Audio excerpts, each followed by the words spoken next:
There we go. Beasty's base is the first one we are getting to look at, spawning in as the Chinese in the yellow in the southwestern side and jumping over right to those berries, typical Chinese opening. Yeah, jumping on the berries, making his first mill, getting a little bit of a chop through on the wood there from the straggler tree, dropping it off with the Imperial official. VortiX playing here with the Mongols, and we can see that he's actually gathering quite a bit of wood right now early on. Now the question is going to be, is it going to be for pasture early on? Or will he actually be making a barracks? Or rather, I think with the distance of the map, I think he might be opening up with a stable here, potentially.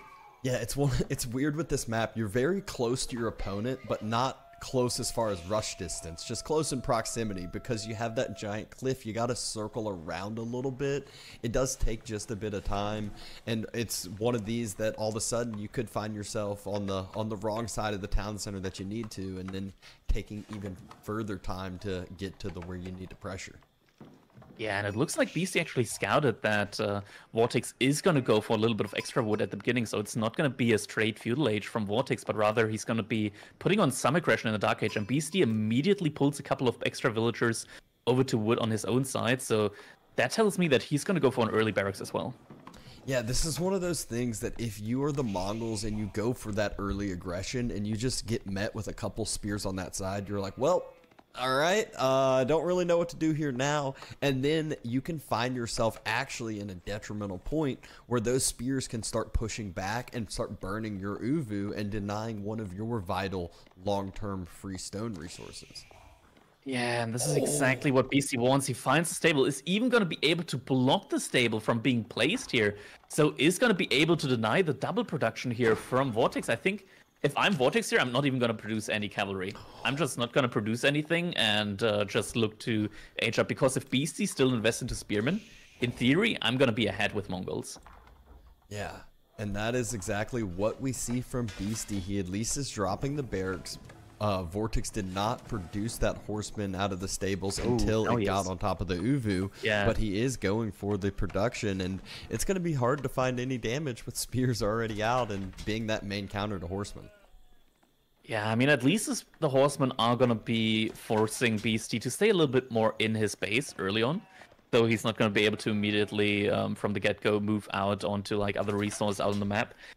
As we see VortiX here, for example, do. I guess it's just his goal. I mean, with Mongols, it's always a little bit weird how they spawn. It can be a very short trip to their gold or their stone, or very far trip. For a second there, I thought he might be actually going out to the deer, but no, it's going to be him just going for gold villagers right now. But we see Beasty actually investing quite a lot into these spearmen right now, and he's pushing forward. He wants to keep VortiX in his base, and now this becomes a little bit difficult for VortiX, because if these spearmen arrive in Beasty's base, he's not going to have anything to defend against them, and it's 5 spearmen already. Yeah, and this is kind of where I was talking about that pressure point earlier on. Hard for VortiX to stop these spearmen from just taking the path over to his Uvu, burning that Uvu, and potentially even denying some of that gold over there as well. Yeah, this is gonna be the thing. Okay, let's see. VortiX, he still has a couple of villagers on wood. He needs 30 more wood in order to get an outpost up on his gold, and he needs that to happen soon. On the other hand side, though, he does almost have enough gold in order to age up. Maybe he's just gonna gather the last little bit of stone, of gold that he needs, then heads back to his base, ages up, and just looks for an archer range. The 2 spears have arrived. He pulls back off his gold. Gur being pulled back as well. So exactly how you mentioned, VortiX just choosing to pull back, be conservative. Silver Tree is going to be a drop, but in the meantime, Beasty starting to torch down that Uvu. Yeah, it's not that many spearmen that are going to be torching it down. So with 4 spearmen, I feel like if VortiX just ages up with 5 villagers, maybe even pulls a sixth one, he should be having an archer out in time in order to defend the Uvu. Speaking of aging up, Beasty is dropping his Imperial Academy as well. Those horsemen that circled have done absolutely 0 damage, as 2 more spears were already sitting at the gold mine, ready and waiting. And we're just seeing that little bit of Con Micro, which, yes, it's actually Con Micro until we hit Feudal Age. Yeah, not going to be able to fire until the Feudal Age, at least not while moving. Actually, the Uvu is going down a little bit faster than I thought. Still only 5 villagers on that silver tree, so VortiX, he didn't decide to rush it up. Might just have to replace his Uvu as soon as he's heading up to the next age.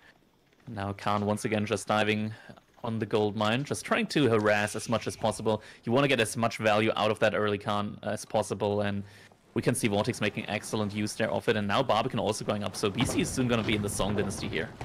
Yeah, Song Dynasty, whereas VortiX hasn't even finished up that Silver Tree. Well, Song Dynasty on its way. Silver Tree's going to finish the trade. Not really going to be able to begin with those Spearmen still in his base as of now. He at least did able to sneak out and get the Uvu. I believe Beasty snuck by with his scout and spotted it, but just didn't decide to move out and pressure it.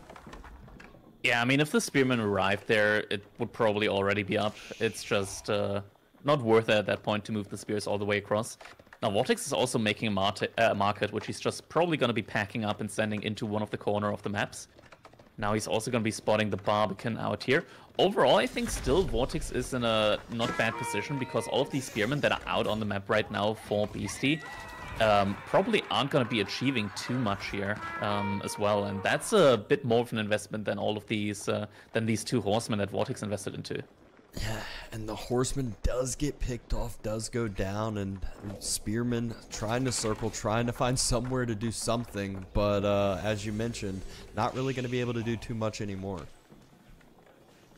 Yeah, but Beasty probably soon going to be thinking about adding some Jugunu here as well. Maybe either Jugunu or Horseman of his own are probably going to be the unit composition that he's going to go for here. I think Jugunu could probably do really, really well here. He already has a Spearman, so he's not going to be too afraid of any Horsemen. I mean, with 9 Spearmen and another one in the queue, this is still, like, even though these are only Spearmen against Archers, these can still take a pretty good fight. And now we see he's still double producing, so he's still making use of the stone that he has. He's not just going to invest it into Archers, he's also investing it into Horsemen, these high HP units with their mobility that are going to... At least he's going to try to secure map control with those at some points on the map. Yeah, if there's one thing I know about playing against China, it's that you have to pressure them. You cannot let their eco go untouched or you will get steamrolled. And that is exactly what VortiX is trying to do, but also utilizing that to take map control to allow himself to get this trade going with the Silver Tree boom.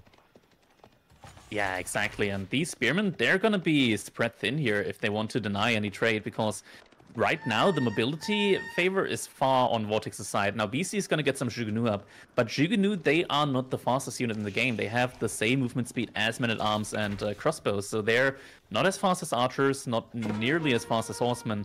They're going to be quite slow on the map, so BC is going to have to mass them up in like a big quantity before he's going to be able to push out on the map with them.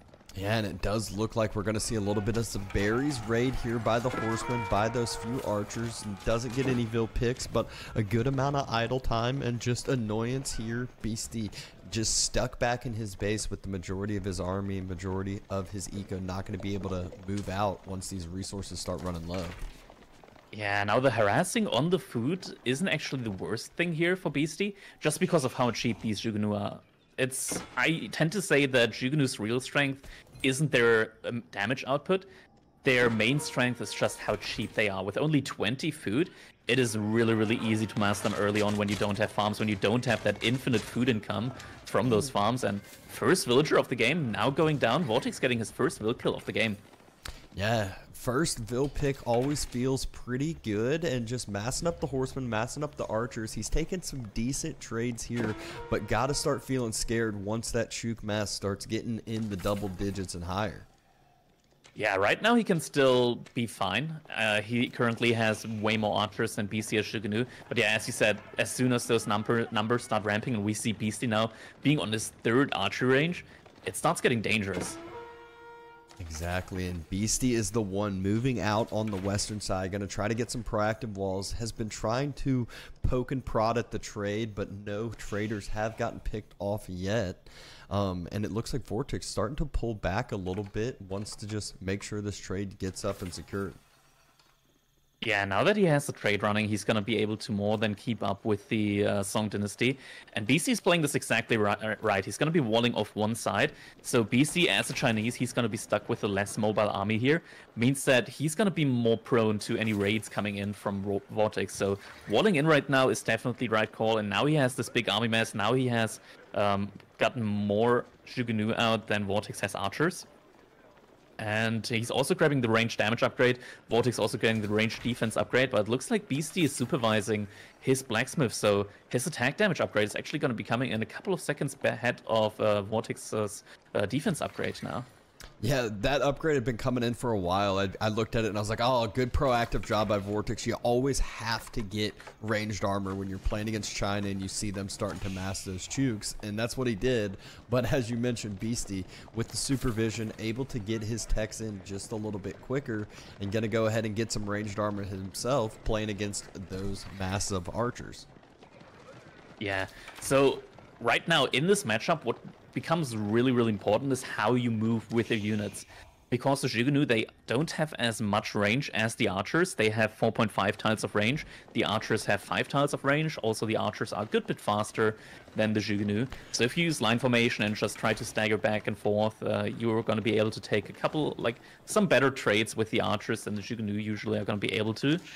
And with the horsemen as well, as long as you can like hide back and forth, get rid of the spearmen, then push in with your horsemen as your main meat shield, those are going to be the engagements that you're going to be looking for. And with the Khan, they do have the signaling arrow with the Mongols, getting a lot of attack speed on these archers for a limited amount of time. And those are going to be the moments that VortiX is going to be looking for. Now, Beasty looks to be pushing here with a massive army. We got 40 military versus 37 right now, so big clash is about to be happening here soon.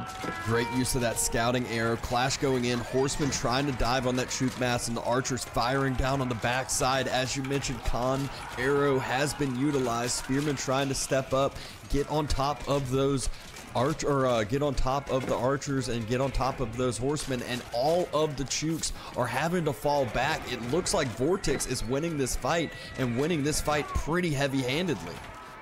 Yeah, this is exactly how it's played. So you snipe out the spearmen, and once you got the spearmen, with the archers, with the horsemen, you're going to be able to clean up even the OP Zhugunus. And yeah, this is happening here right now. Beasty's army is going to get completely wiped here, and VortiX is in a really, really good position right now. Holy, looking at the military now, it's only 10 for Beasty. He's going to have to remass really, really soon here. But there's still 25 archers for VortiX out on the field. Yeah, that fight just went so heavy into VortiX's favor, and I just don't even really understand why. That first little bit of the clash, and as you mentioned before the fight even happened, with the Khan's attack speed arrow, it really allows that earlier trade to go in, and VortiX used that and just continued to snowball. There's only one spear in this fight, and this just could be the end for Beasty here if he decides to take this. Yeah, the reinforcements for Beasty are all rallying towards that point, but the military mass from VortiX is just so great here right now. There's a single spearman now getting focused by all the horsemen, but right now, the horsemen, they're not your main damage dealers. They're just the meat shield. Your main damage dealers are still going to be the archers. You just want to pick off as many units as possible, and the horsemen, they just absorb the damage from the Zhugunu here. Oh, but look at what Beasty is trying to do through all of this. All the way in the north side, we can see the yellow outlines on the trade, on the market, and is going to try to get a little bit of a quick wall, but VortiX, he has archers there ready and waiting, and not going to allow this in and ready. Was able to mass that up quickly, and does that could have been the vital point to allow Beasty his opportunity back in this game, but now has to worry about this giant mass at the front side of his base. And this is the point where VortiX might just dive onto the main heart of the eco with what he has and take out the heart of Beasty's eco. Look at the scaling behind this. VortiX has way more economy numbers right now than Beasty due to all the trade. And I mean, really, this is just like one of the great difference between these pro players and just your average. Like personally, I probably at one point would have just pressed select all military there, and I wouldn't have had those 2 archers in the back line. Just using only the military that you need here, and just keeping some military at like these key points. Also the trade for VortiX. So this makes all the difference here in this game. If that wall would have gone up, that would have been really, really bad for VortiX. Would have taken him quite a bit of time to rearrange his trade. Beasty might be able to fend him off here right now. There's not too many archers here in the front. Surely VortiX is probably remassing at some other point on the map. Looks like he's going to be pushing the walls towards the west side here. Shuganu still trading off relatively well, but I think that now VortiX is just going to regroup with his army that is going to be breaking in from the other side of the map. Yeah, walls attempting to be built. That main clash kind of happened, but remember, this is that initial army that VortiX had earlier, and behind this, the Crackedyhere is going down. And that is right, the Crackedyhere, not the Stepped out, because he has more than enough gold income coming in from this trade. He's even going to barely arrive at the outpost, but right as it finishes up. So perfect timing for Beasty. Does lose one other Vil for it. Yeah, now VortiX is gonna have to loop around a little bit. Looks like these archers most likely are gonna die, so might as well just try and find some last good trades here. Even use the attack speed ever now just to get some more DPS out. Takes a couple of Shuganu with him, but lastly these archers are gonna be wiped, and now VortiX reaches the castle age. Beasty not too far off, he just needs a little bit more gold in order to reach the castle age as well. And with the Chinese, aging up is super, super quick, so he's not going to be too far behind. But now we see double stables being dropped here, and still VortiX in a lead when it comes to the economy. For how long, though? Yeah, he's going to have so much gold from this trade, and he's going to turn that gold directly into a bunch of these Lancers coming out. Not Keshiks yet, but maybe soon to be here in the near future.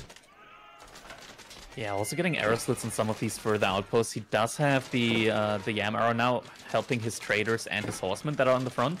But right now he's a little bit spread thinly here on the front lines, or at least when it comes to defending his trade, as Beasty is flooding in more and more Shuganu from his side of the map, and a lot of these traders are going down right now.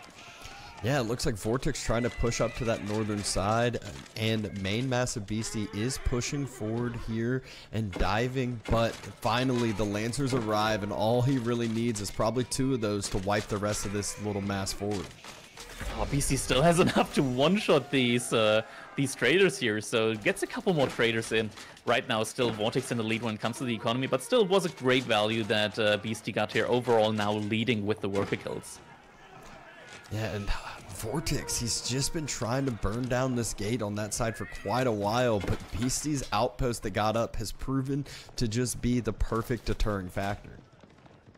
Yeah, but we gotta look at Beasty space right now, because he is on his last, like, lines of food that he has. Like, he's on berries there, it's all spread thinly out on the map, so his economy is pretty exposed right now. He's gonna have to transition into farms at some point in time here in the near future, because what he's gonna be pushing in from the other side where the last couple berries are and also deer are.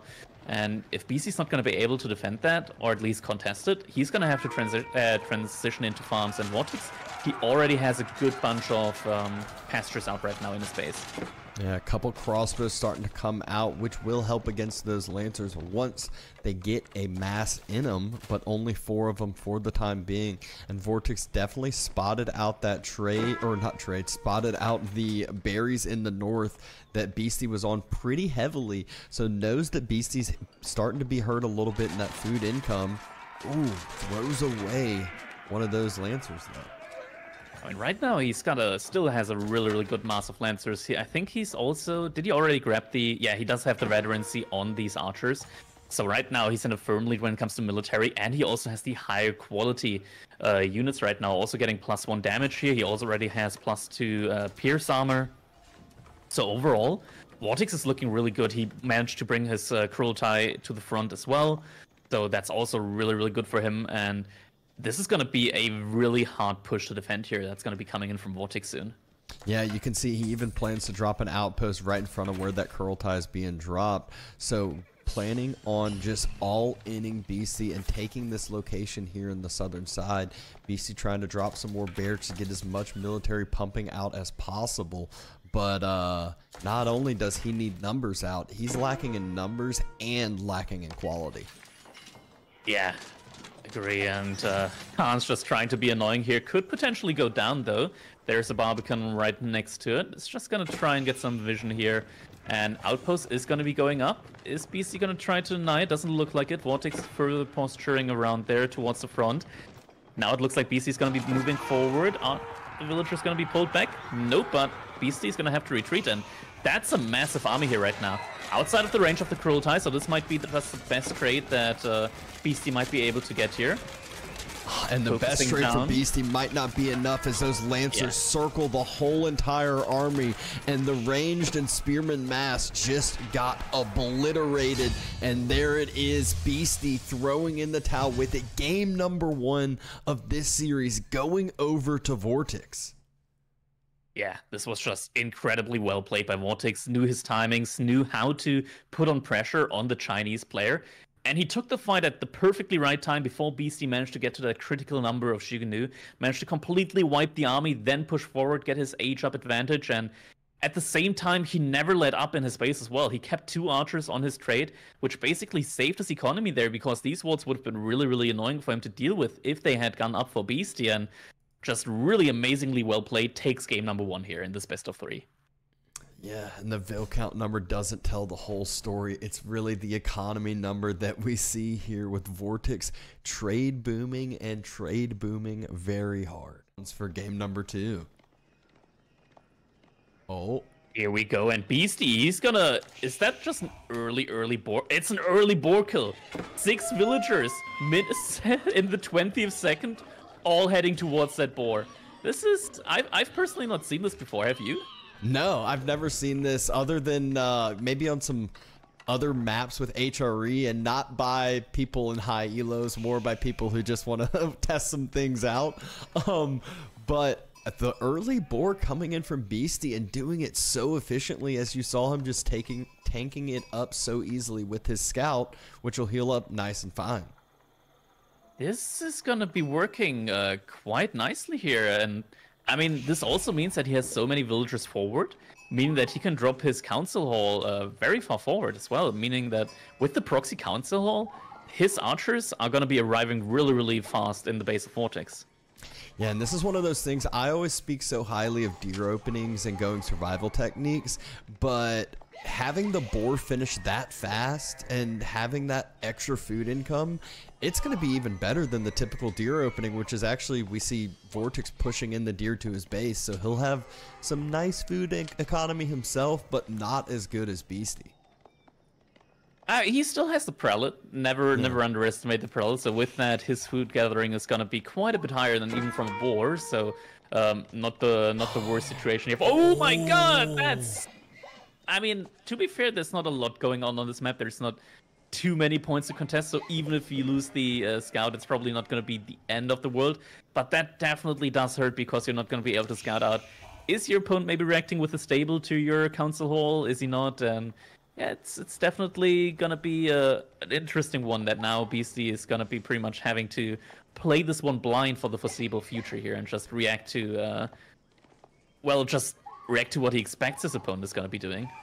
Yeah, and that's a thing that, you know, it's not only the information that he's going to be missing, it's also that key vision that you need for those longbows to poke and prod. You really do need a scout to know what to react to, and this is where VortiX, he spots out that early boar, and Beasty, he knows he might end up being in trouble here in a little bit. He actually pulls some of those vills off, dropping in the council hall. 3 vills on the boar will be more than enough food income for the English player.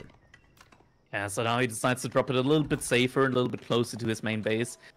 I think maybe if he did lose the scout, he would have probably dropped it right next to the sacred site. Here now we have the Archon Chapel for VortiX. Not the prettiest Archon Chapel. I mean, it's probably not in range of the wood there, which is a little bit unfortunate. It's going to be in range of the gold, of the food under his TC, as well as that stone mine. So I think overall it's still probably the best that he could have done here. He's just going to have to make an extra parallel for his wood line at some point in time. I feel like he could have moved it like 1 or 2 tiles over to the eastern side, and he would have at least gotten the early parts of his wood line.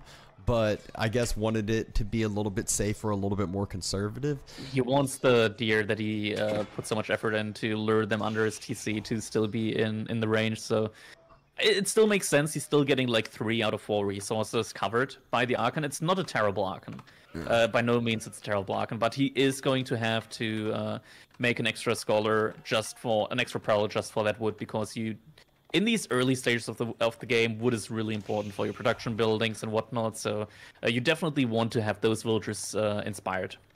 Yeah, wood's so important, not only for VortiX, but also for Beasty over here, who's going to be pumping those longbows, will not want to transition to farms, and that is where taking that boar has that extra added effect, which will allow more longbows to come out, which will allow more aggression to come out, and VortiX looks like he's trying to answer that with maybe some men-at-arms of his own.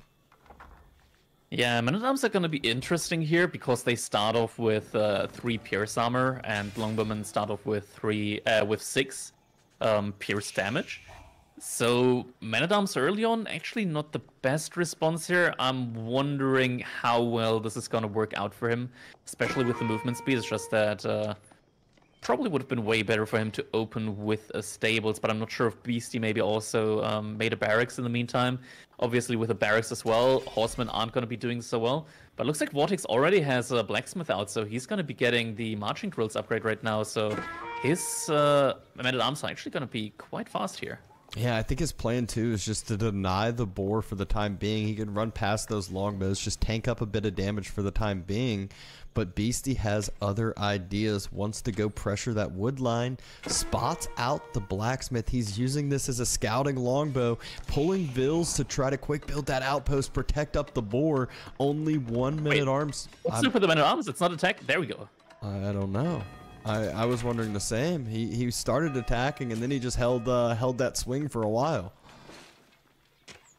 Yeah, I guess he just thought about it and was like, actually, I'm a pacifist there for a second. And yeah, that's unfortunate. Could have definitely done a little bit more damage to those villagers. Now, this is the point where English become really, really annoying to deal with. Might even kill a villager here. Villager goes down, so that's the first villager of the game. That's a loss that didn't need to be, and yeah, this is just why English can be so obnoxious on a map like this, just because the distance to your opponent is so close, and once you get behind the base, it can be really, really hard to deal with these longbows in the back of the base. Yeah, we're just seeing micro at all different points by these players. A couple different longbows being microed and a couple different men-at-arms. But overall, Beasty winning these trades. Longbows are going to get picked off, but at the same time, he forced back a couple of those men-at-arms. And his longbow numbers starting to look scarier and scarier, which just becomes more and more effective against those feudal age men-at-arms. Yeah, VortiX is getting the pierce armor upgrade here, so now these longbows are only going to be doing 2 damage with each notch instead of 3. That's a good reduction there, and with that he should be able to push back this longbow mass, but there's a couple of longbows heading towards the gold right now for VortiX. And another Vil pick is going to be picked up by Beasty Cutie. So VortiX now down 2 villagers, does have that extra inspiration to try to help him out a bit, but woodline going to be denied as well for a little bit of time. So a lot of idle time that Beasty's been able to cause. Yeah, these longbows are definitely paying off here just because of all the idle time, as he said, on the gold mine and just these villager picks. So looking good so far, and Beasty's also already like getting really close to clicking up here. He has a lot of villagers towards that middle sacred side, and as you said earlier during the loading screen, whoa, another one! A white tower in the middle, definitely a possibility here for the English. Another one! Oh no! But at the same time, at least he got one as well, but this still really, really hurts, especially because like gold is the one thing that he really needs a lot of right now in order to click up. But now VortiX is also putting on a good bit of pressure here. So with these men-at-arms in the middle, it means that currently Beasty will not be able to drop that white tower in the middle.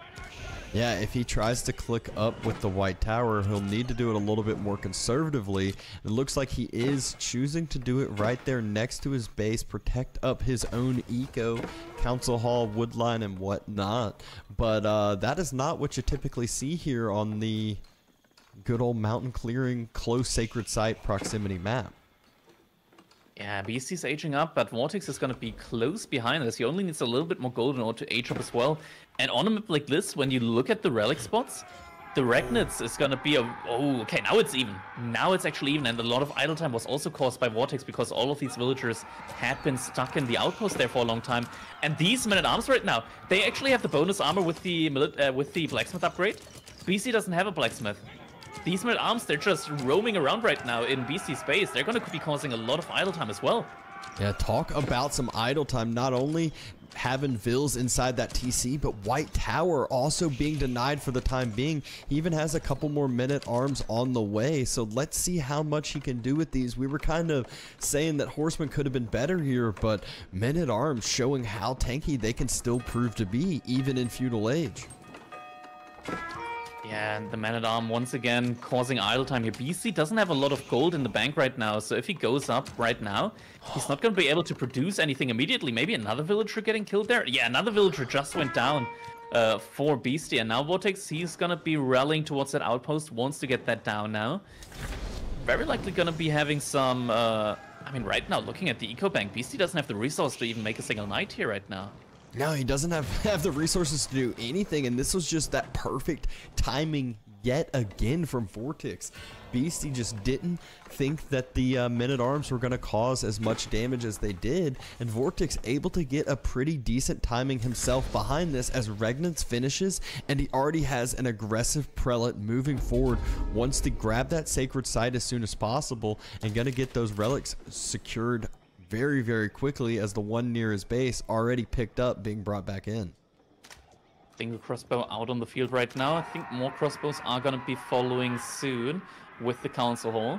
I mean, Beasty right now, he has a total of like 4 production buildings when it comes to military with that White Tower. So he's going to be in a good position when it comes to massing his army. Right now, he just needs the resources for it. We see more and more crossbows being made here. And these men-at-arms, they're still feudal age men-at-arms. So they were able to buy time here for that sacred site to be captured and the relic being taken in. This actually pushes VortiX in a really good position now. 3 relics with HRE, and Beasty did not go up with his second TC landmark with the King's Palace. Yeah, so it's actually the eco very much favoring VortiX. Through all the damage, he was able to get 1 extra Vil pick. He has all of that inspired eco. He went Regnance and has 3 relics in, so his relic's going to be a little bit stronger and going to be 1 extra relic up.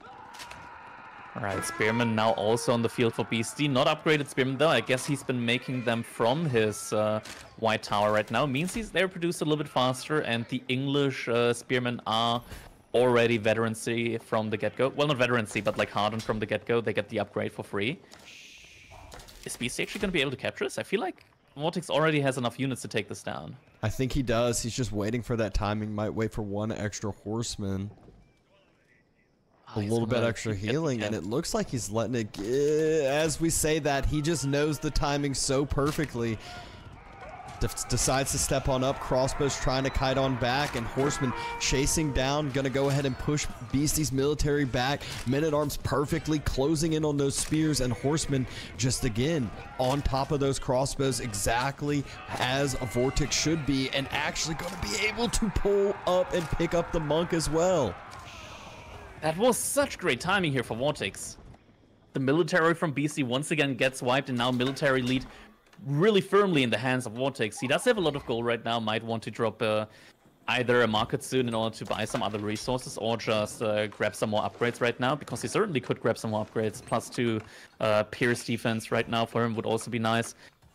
He's making archers right now as well. He's just all over the place with his game plan right now, and the archers are going to be working really well here against the enemy crossbows, against the spearmen, and he doesn't have any pierce damage upgrades right now, but he's probably queuing them right... Yeah, there we go. Now he's queuing them as well, and this is looking really good right now. We might be seeing a really, really early Sacred Site victory actually here for VortiX being on the menu. And this is one of those things that you, again, can't forget about Beasty losing his scout. He has no vision. He has no idea this archer swap's about to happen, and it's going to be a thing that's just going to take him by storm.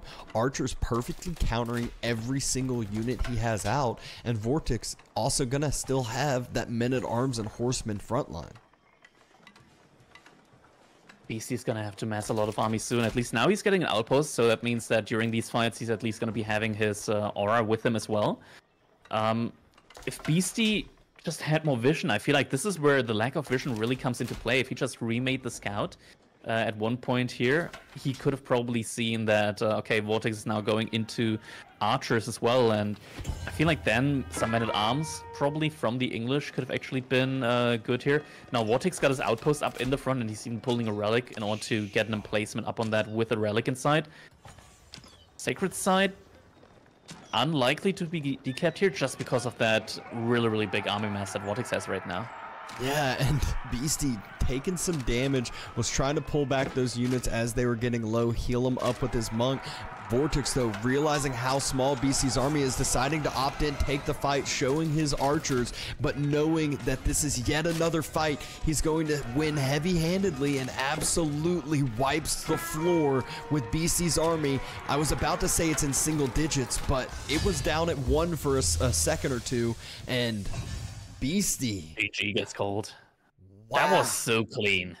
That was so clean by VortiX. I mean, wow, really, that was incredibly well played, and here we go. Earlier, I thought this matchup was really favoring English here, but VortiX just showed us how to play it with Achery against the English. That timing with the man-at-arms push, that we're still in the feudal age, like delaying that castle age timing from Beasty and also causing so much idle time, that was just incredibly well played, and the timing was all there for VortiX.